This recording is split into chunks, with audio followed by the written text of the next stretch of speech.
I hired a detective and discovered my husband's shocking double life. Here's how I uncovered his betrayal. And also, this tale isn't just about treachery, it's about revealing a complex web of deceit that runs deeper than anyone could ever fathom. Imagine if the person you trusted most was living a double life. How far would you go to uncover the truth? A few weeks ago, on a seemingly typical Thursday morning, I found myself ensnared in the usual chaos of preparing our 2 kids for school at 6:30 am. The uproar was momentarily paused by the sudden ringing of the phone, sparking my curiosity about who would call at such an early hour. The caller ID showed an unfamiliar area code, which only heightened my interest. "Hello," I answered cautiously, bringing the phone to my ear. To my astonishment, it was my husband, Robert, on the other end.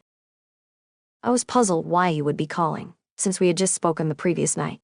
Robert works for a small advertising firm, and his call immediately caught my attention. I handle the household and work remotely, while he's always busy with a printing company downtown. Despite our different schedules, we make it work and live comfortably. We reside in a charming suburban house with 3 bedrooms and a garden, enjoying a wide circle of friends. Robert told me that the previous night, while in the hotel lobby to grab a newspaper, his wallet was stolen. "Please cancel our credit cards immediately and request new ones as soon as possible. I've already informed my boss Sarah, and she's arranging for new company cards to be sent to me overnight so I can have them before I leave tomorrow. She's also transferring some funds to help me get by," he said, sounding worried. "You're usually very cautious with your belongings." "What happened?" I asked. I was distracted and left my wallet at the cashier's counter while picking up some reading material. When I returned, it was gone. The cashier said she was busy with another customer and didn't notice anything unusual. My driver's license was in there too, but the hotel staff is checking the nearby dumpsters. I hope they find it otherwise. I might have to rely on a taxi for today's meeting. "Don't worry, I'll handle the credit cards right away." "Sorry about the trouble. Hopefully, apart from the $1,500 in your wallet, we won't incur any more expenses. We can replace the other cards gradually. Luckily, most of my essentials are still in the room, so I'll be ready for the morning presentation." "How are the kids?" "I miss us being together," Robert said. 6 weeks ago, I managed to cancel the credit cards before any unauthorized charges were made. However, the wallet with Robert's driver's license and other non-credit card items has yet to be found, so I pushed that worry aside. Life continued as usual, but today I discovered something significant. I found a statement from Robert's investment account, where he keeps a separate fund from the inheritance he received after his parents' tragic accident a few years ago. I've always respected his privacy with this account, but while searching for our home insurance policy, I stumbled upon a folder with monthly statements from his account. I remembered that the inheritance was around $300,000 after his parents passed, and I wondered how much it had grown. To my pleasant surprise, it had increased to over $400,000. While reviewing the statement, I noticed a withdrawal of $5,000 from the money market account about 6 weeks ago. My curiosity was piqued about how he had used that money, so I decided to investigate further into his money market account. To my surprise, I found that he had written a substantial check to a local electronics store just a few days after losing his wallet in the same city. I wondered what he could have bought at that store. He hadn't mentioned buying anything for me, and I hadn't heard him talk about purchasing anything for anyone else. Although he has a sister, I couldn't understand why she would need a $5,000 gift. After some thought, I decided to visit the store's website on my computer and noted down their phone number for further inquiry. I picked up the phone and dialed the store's number. A woman introduced herself as a store representative and asked how she could help. After providing my name and specifying the transaction I wanted to inquire about, I explained that we had encountered an issue with the purchase and wondered if there was a store warranty. She looked up the transaction on her computer and then asked about the nature of the problem with the items. I was momentarily puzzled, wondering what kind of items he could have bought. Fortunately, the woman on the phone quickly clarified. "I remember this purchase. When he visited our store, he was visibly distressed and mentioned that his laptop and tablet had been stolen. He wanted to replace them, which proved to be quite a challenging task. While we were searching for suitable options, he used the company's credit card as collateral and later sent us a check to cover the cost. Now that you have mentioned the issue with the items, I would like to assure you that our store provides a 90-day warranty for such situations. Is it possible that the devices are malfunctioning? This was confusing because Robert had spoken of replacing his laptop and tablet, but never mentioned losing them, only the theft of his wallet. It took me some time to process this new information. "Listen," I told the woman on the phone, "I need to discuss this with my husband before making any further decisions. I'll get back to you later." With that, I ended the call. While she seemed somewhat puzzled, my confusion was much greater. It was becoming increasingly clear that the devices should have been in his wallet when it was stolen. But why would he carry them, if he didn't want to hide his work status from others? To the best of my knowledge, there were no professional constraints related to revealing one's employment status. However, if he wanted to appear unoccupied in certain social situations, disturbing thoughts began to circulate in my mind, suggesting that he might have been contemplating an affair while away from home. The mere idea made my stomach turn. We had been married for 9 years, and were blessed with 2 wonderful children, David, age 7, and Lisa, age 5. I believe we had a perfect marriage and a picture-perfect family. Our personal life seemed fulfilling to me, or at least that is what I had thought. Robert traveled once a month, staying for 2 or 3 nights in distant cities. If he harbored intentions of such actions, he might have seen it as a discreet opportunity. It seemed that losing the devices had deeply troubled him, leading him to opt for replacements that closely resembled the originals. I had bought those devices with my modest earnings, so they were not extravagant, and crafting a near replica was not too costly. He could have reported the loss to the insurance company, but I probably would have found out. If his wallet was genuinely stolen at the hotel, he should have reported it. I wondered what he claimed was missing. I decided to locate the hotel's contact number and made the call. I asked about any records related to the theft of my husband's wallet. Surprisingly, they confirmed having a written report of the incident. I requested a copy to be faxed to me and received it shortly. The report was composed and signed by Robert himself. In the statement, Robert mentioned that his wallet was stolen while he was attending a conference in the hotel ballroom. He had left his wallet at the booth where he was seated, and when he returned, it had vanished. Remarkably, Robert explicitly noted his hesitation to involve the police. As I absorbed this information, my thoughts raced, overwhelmed by the implications of what I had uncovered.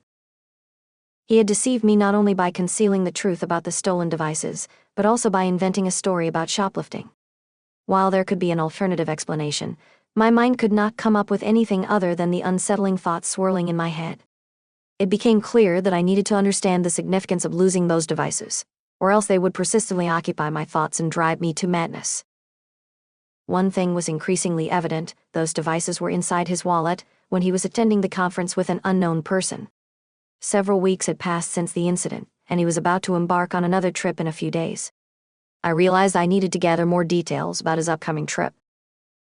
I wanted to understand what he typically did in the evenings when he was away. If he was involved with other people, perhaps losing the devices had served as a wake-up call, prompting him to reassess his behavior. I knew that if I discovered his infidelity, it would likely spell the end of our marriage, though I dreaded considering how it might affect our children. He was undoubtedly a great father, but I could not bear the thought of him having custody of the kids, especially with his frequent business trips. My mind raced, desperately seeking any potential clues to shed light on his faithfulness. What other information might hint at his actions during his trips? Did he engage in unprotected encounters or insist on using contraceptives? I assumed he would opt for protection because he would not want to risk bringing home infections or the possibility of an unwanted pregnancy. After all, I had a vasectomy after the birth of our second child, making pregnancy impossible. He could not rely on the people he met to have protection, so he must have had his supply. One question remained: where did he keep them? It was unlikely he stored them at our house or in the car, so the office seemed the most likely place. He probably carried them with him on business trips. I knew he transported his work papers, laptop, and presentation materials in a large briefcase he kept in his office. But if he had an early morning flight, he'd bring his bag home the night before and then pack it in a suitcase for the airport. This detail was crucial. I needed to find an opportunity to search the briefcase before his departure. I hoped his next trip involved an early morning flight. I made a deliberate choice to remain calm and composed, not displaying any signs that something was amiss. As it happened, when the kids returned from school, I was occupied with various tasks and had little time to dwell on my suspicions. Nonetheless, the specter of his infidelity continued to linger in the back of my mind. When Robert returned from work, I found myself in a bit of a mess. While preparing dinner, I accidentally spilled a dish of beans, creating a mess on the floor. The resulting chaos of cleaning up and managing the kids' activities left me looking somewhat disheveled. Fortunately, he didn't seem to notice any unusual behavior from me at that moment. After the commotion settled and everything was cleaned up, I greeted him with a kiss on the cheek. We sat down at the table as we normally did to enjoy dinner and engage in our typical chit-chat. Given our usual routine, I didn't expect him to have any growing suspicions about his upcoming trip. "So you're heading out on another trip in a couple of days?" I asked. "Yes," he replied with little enthusiasm. "It's the same old routine. I'm not looking forward to it." My curiosity prompted me to dig deeper. "If you don't enjoy it, have you considered applying for a different role? You've been with the company for quite some time and have a good understanding of various aspects of its operations. I think you could adapt to almost any position." He mentioned his desire to gain more experience before transitioning to a desk job. However, I gently appealed to his conscience regarding the kids and me. "I miss you when you're not home," I added, hoping to evoke a sense of guilt. "I know. I'm sorry," he responded sympathetically. "I miss all of you too." Seeking more details, I continued. "So where exactly are you headed this time? Will you be leaving in the morning, giving us a chance to spend some time together before your departure?" I held his gaze, mindful that our children could hear us. Despite trying to appear normal, my anxiety was evident as my stomach rumbled, making it difficult to eat. He seemed to think everything was fine, as his reaction mirrored mine. I wondered if he had stomach issues, but it turned out he was eating without much enjoyment. Perhaps my suspicions were unfounded. But the urge to search his briefcase still lingered, as it could potentially provide insight into his loyalty. "I'm only going to Denton, so I'll be leaving tomorrow morning at 7:30, he mentioned. "I need something to keep me going until I return on Friday," he added playfully, giving me a wink. I responded in a similar playful manner, trying to maintain a sense of normalcy. To my surprise, he blushed in response. His comment about bringing his briefcase home the night before his trip suggested he wouldn't be stopping at the office before heading to the airport. Given his seemingly genuine attitude about the upcoming trip in front of our children and me, one might assume that either he hadn't been involved in any infidelity during his travels, or he had become skilled at concealing such behavior. I hoped to uncover the truth when I examined the contents of his briefcase on the evening before his planned trip. Robert returned home in high spirits. He parked his car next to mine in the garage as usual, and appeared visibly excited. This left me wondering if his excitement was due to our conversation, or if there was another reason behind it. Upon entering the house, he didn't bring his briefcase with him, assuming it was still in the car. I was busy preparing dinner, so we sat down at the table. He casually asked if I could retrieve his suitcase from the garage after we finished eating. "Certainly," I replied, trying not to show any signs of suspicion. "Are you all set for your trip?" he asked, trying to reassure me. "Yes, it's a routine trip. My briefcase is in the car, ready for the journey. I'll pack an overnight bag with the essentials," he said to maintain a sense of normalcy. I inquired, "Do you have any plans while you're away?" "No, the kids and I will stick to our usual daily routine during the week." "Maybe we can plan something family-friendly for the weekend," he replied, showing enthusiasm for the idea. "Sounds like a plan," I responded genuinely. After we finished dinner, he kindly helped me clear the table in the kitchen and loaded the dishwasher. Once we were done, he headed to the bedroom to pack his things, while I made my way to the garage to retrieve his suitcase.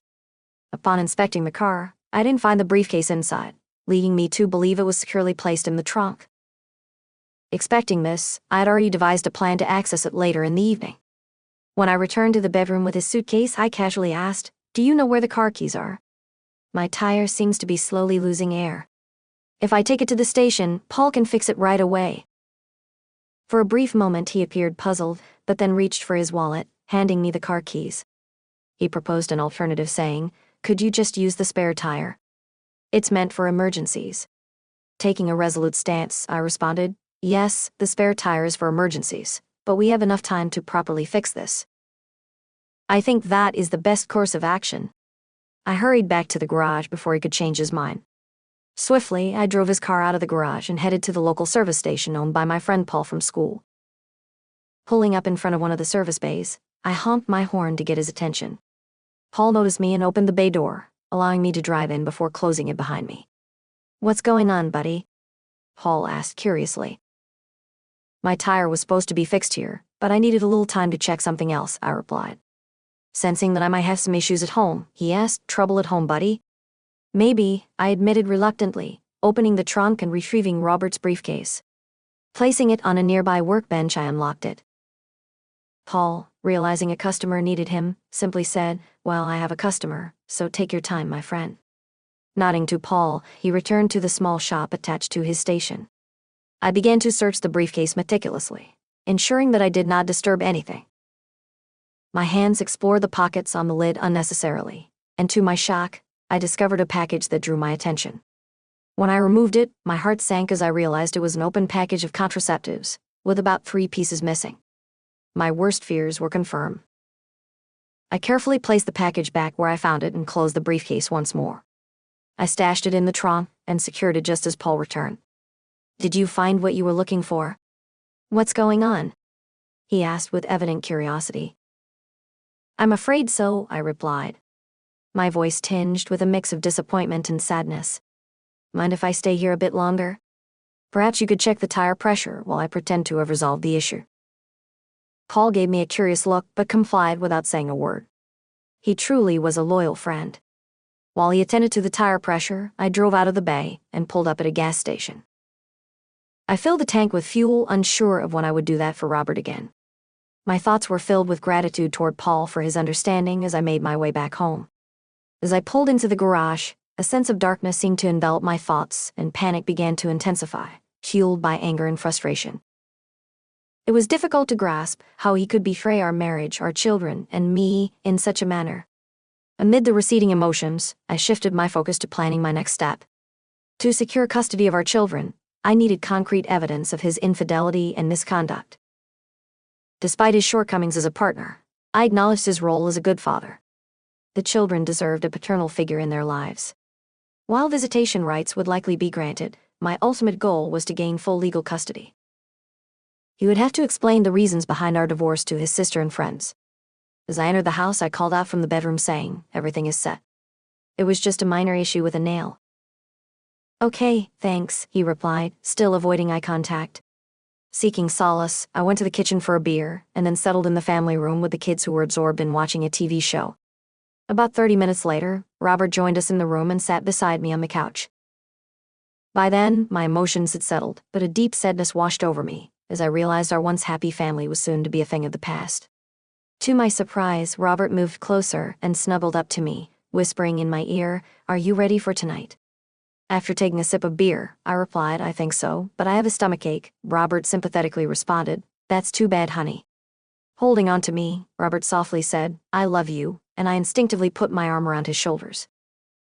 Grappling with mixed feelings, despite his betrayal, there was still a hint of affection from him. I could not help but wonder why he did it. Was it for excitement or a need for more connection than I could provide? I might never fully understand, but what was clear was the damage to my trust in him. We put the kids to bed together, and as he kissed our little ones goodnight, I could not help but look at him, knowing that by morning, he would be gone. Their young minds were already accustomed to his frequent travels, so their unease was minimal. That night we made love, but it lacked the usual passion. Sensing my distress, Robert asked anxiously, "Is your stomach still bothering you, dear?" I nodded and replied, "Yes, but I can handle it." Desperately hoping he would choose our love and marriage over the upcoming trip, I asked, "Do you need to go on this trip?"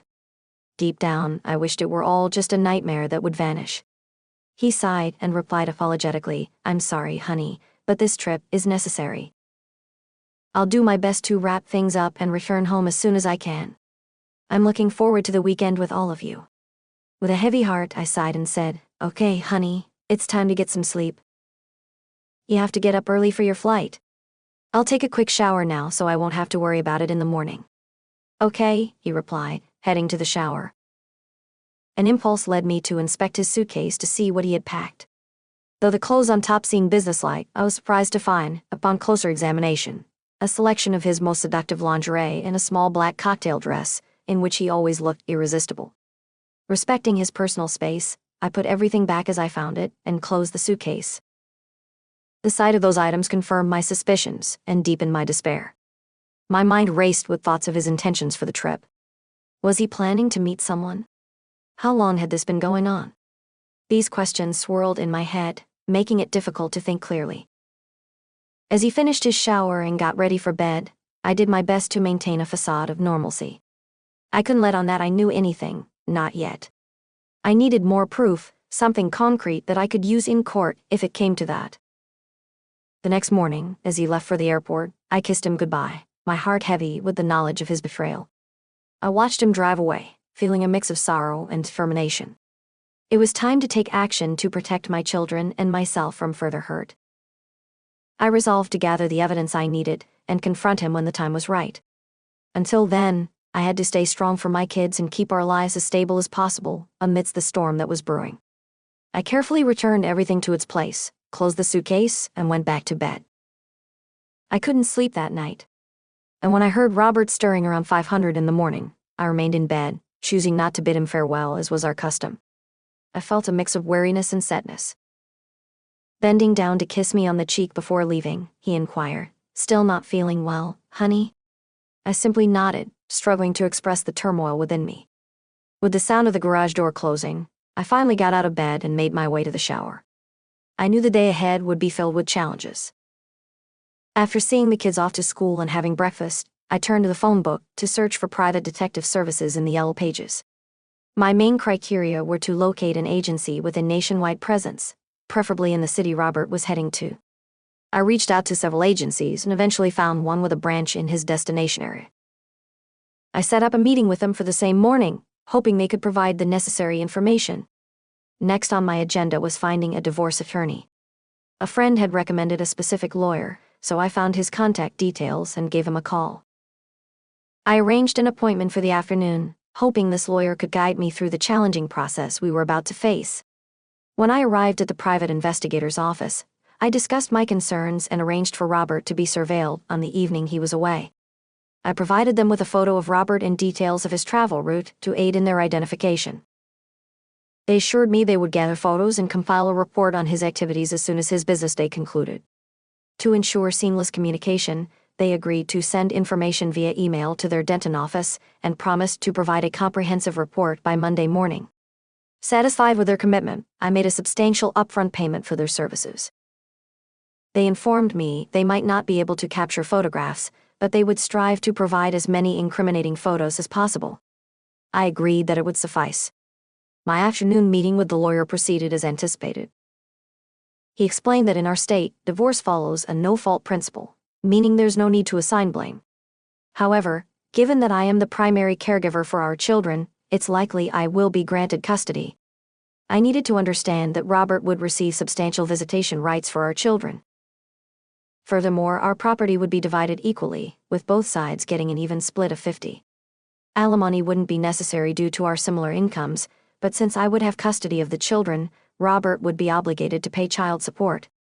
As for the inheritance he obtained, it held no significance to me, and he needed to retain it for himself. My top priority was the well-being of our children. I instructed the lawyer to prepare the necessary documents to be delivered to Robert on Monday, citing irreconcilable differences. I also asked him to agree that Robert would vacate our house immediately upon our divorce. The lawyer confirmed that as the children's guardian, I had the authority to make this request. It was decided that once the children reached 18, we would sell the house, and the proceeds would be divided between us. Leaving the lawyer's office, I felt a sense of contentment, realizing that life would move forward for me and the children, while Robert would have to face the consequences of his betrayal. At that moment, I didn't take immediate action concerning our finances, insurance, or other legal matters. I assumed I'd have sufficient time to address these issues after serving him with divorce papers. Given his inheritance, I believed he wouldn't have to be concerned about his share of our joint savings. When it was time for school to conclude, I headed home to catch the bus. On Friday afternoon, when Robert returned, I kindly offered to take care of his laundry, but he politely declined, insisting he would handle it later. I couldn't help but grin, recognizing how playfully mischievous I'd been. Deep down, I fully comprehended why he preferred to manage the laundry himself. As the evening settled in, I watched Robert move around the house with an odd sense of detachment. It was as if he was already a ghost in our home, his betrayal casting a shadow over every interaction. Despite my inner turmoil, I maintained a facade of normalcy for the sake of our children. The weekend ahead would be challenging, but I was determined to gather the evidence needed to protect my kids and myself. The path forward was clear, even if it was filled with heartache and uncertainty. Robert needed to keep his extramarital affairs concealed at all costs. Later, as we lay in bed, Robert expressed worry about my ongoing stomach issues and suggested I see a doctor. "This has been persisting for too long," he emphasized. I playfully responded, letting him know that I intended to try a new medication recommended by a friend to address my persistent stomach problems. I expressed optimism that this would resolve the issue and bring him back to me soon. When we embraced, he whispered that he missed me greatly. On Monday, as the kids left for school and Robert headed to work, I received a call from the detective agency informing me that they had a report ready. I told them I'd be there shortly, and within 30 minutes, I was sitting down with the office manager to discuss the details. The office manager informed me that a report with attached photos had been faxed from Denton that morning. He admitted he hadn't had time to read the entire report, but upon a quick scan and a glance at the photos, it seemed highly incriminating. I took a copy of the report and started reading its contents. The subject of the report was identified as Robert Greene. According to the report records, the surveillance of Robert began at 5:17 p.m. on Wednesday, June 16, in the lobby of the Denton Marriott Hotel. His identity was confirmed by comparing a photo obtained from the local office. Upon closer examination of the report, it turned out that he was wearing a company badge, further confirming his identity. Moreover, the report detailed the movements of the subject and noted he was carrying a briefcase when he entered the elevator. A staff member accompanied him and verified his arrival at room 214 at 5:23 p.m. It's important to note that the report emphasized that the subject was alone at that time. Additionally, the report included a photograph labeled Exhibit 1A, showing Robert dressed professionally before entering the room. When looking at the photo, it was clear he still wore his rings. The photo was taken discreetly using a mobile phone. The report stated that the agents had rented a room across from the subject's room. At 6:31 p.m., they received a signal that Robert had left his room and was heading for the elevator. A minute later, at 6:32 p.m., he exited the elevator and entered the lobby. The report noted he was dressed as described in Exhibit 1B. Upon examining Exhibit 1B, it became evident that Robert was wearing a small black cocktail dress, paired with high-heeled shoes. He was also adorned with a necklace I had given him for our 10th anniversary celebration. However, what stood out the most was the absence of wedding rings on his left hand. The photo clearly showed he wasn't wearing them. The photo identified as Exhibit 1D displayed Robert and a woman in a tight embrace, engaged in a passionate kiss while seated in a booth. The intensity of their connection was visible in the picture. At 8:51 p.m., the report noted that both individuals left the restaurant. They then took the elevator and ascended to Robert's floor. Another photo labeled Exhibit 1E captured the moment when Robert and the woman entered his room, specifically room 214. In this image, Robert appeared slightly intoxicated, but undeniably pleased with the evening's events. At 11:13 p.m., the woman exited Robert's room and left the building. The report included the license plate number of a car registered to Melissa K. Roberts, residing at 1524 Elm Drive in Denton. Notably, Melissa K. Roberts was married and had 2 young children.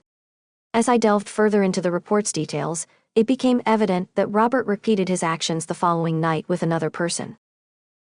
The detailed surveillance logs and accompanying photos painted a clear and painful picture of his infidelity. Each interaction was meticulously documented, leaving little room for doubt about his actions. Reading through the final pages of the report, I felt a deep sense of betrayal and sadness. The man I had loved and trusted had been living a double life, deceiving me and our children.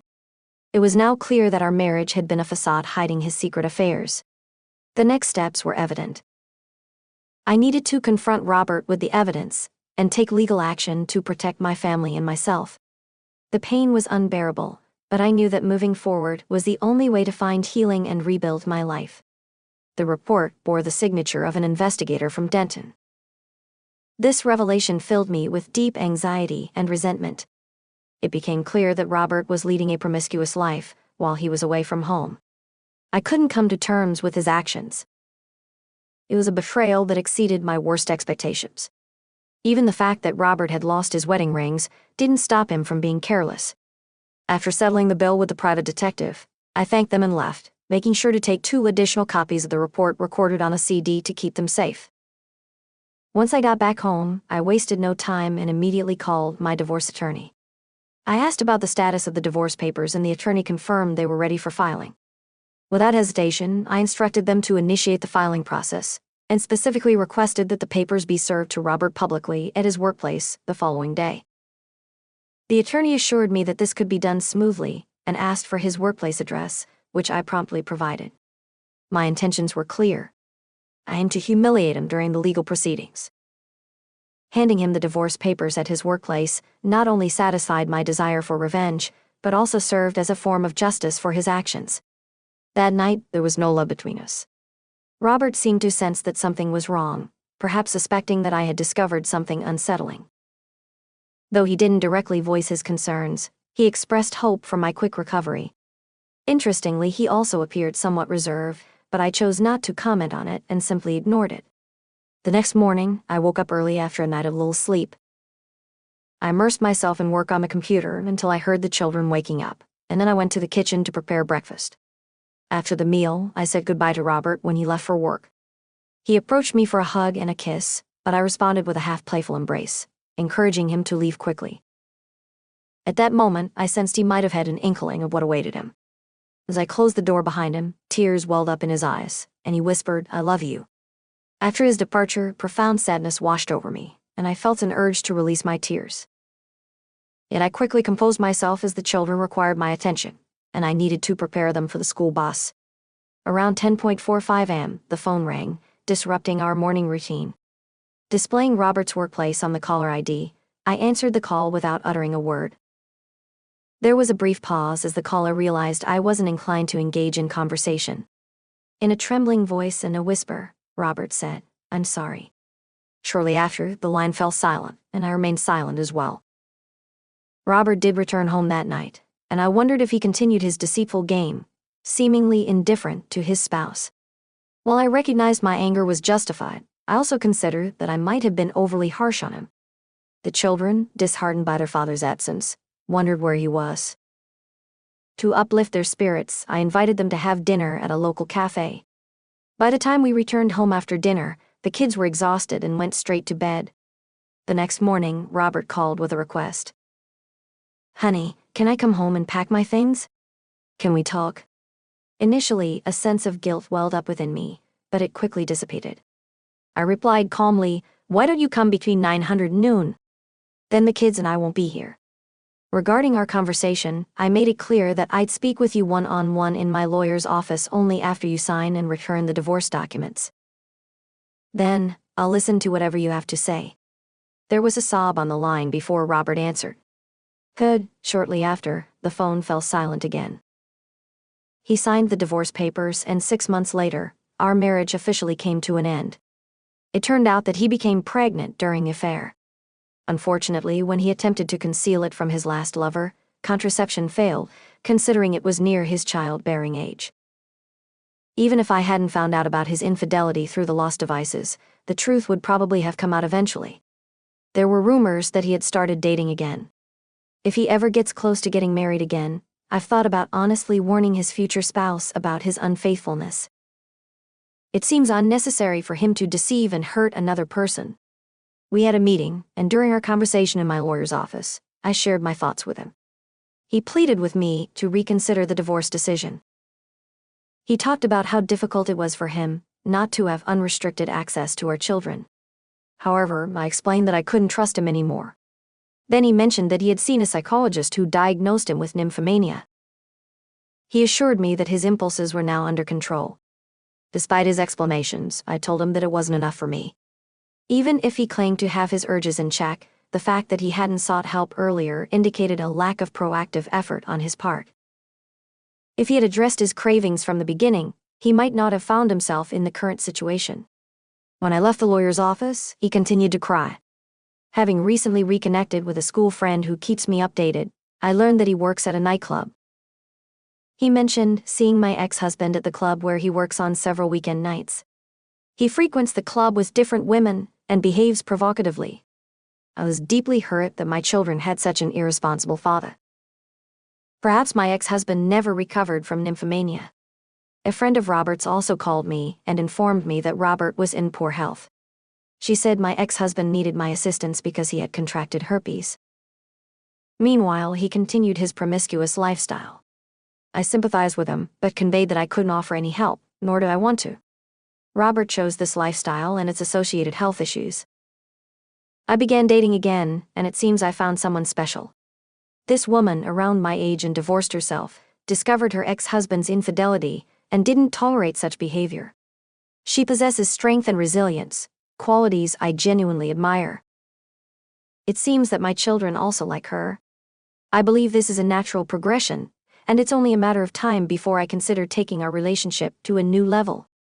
Robert's betrayal changed my life forever, but it also taught me the value of trust and the strength to rebuild.